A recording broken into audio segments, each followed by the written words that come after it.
C'est une fuite à l'étranger qui fait désordre au Bénin à quelques jours de la présidentielle ce dimanche. Un juge a préféré quitter le pays face, dit-il, aux pressions du pouvoir. Il dénonce notamment le placement en détention à début mars de l'opposante Rekia Madougou. Les principaux opposants, eux, vivent en exil. Le gouvernement dénonce, je cite, une manipulation politique. Écoutez, Essowe Batamoussi, il est interrogé par Célia Caracena.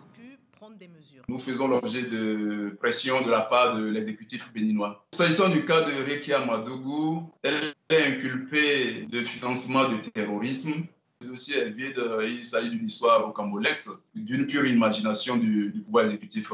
On nous a instruit de suivre les réquisitions du ministère public, à savoir le placement en détention provisoire de Dame Rekia Madougou. Contre notre gré, tous les dossiers dans lesquels la chancellerie a un intérêt et font l'objet de pression.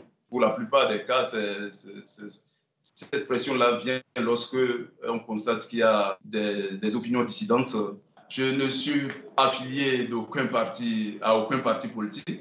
J'aurais pu faire cette déclaration depuis fort longtemps. Il faut dire que ce n'est pas la seule affaire dans laquelle l'exécutif s'est impliqué ardemment. Si j'ai tenu à démissionner, à quitter le pays, c'est parce qu'à un certain moment, j'en avais marre et je n'aime pas les pressions. J'ai besoin de mon indépendance et de ma liberté. Et j'ai besoin d'apprécier les faits et d'être libre dans ma décision.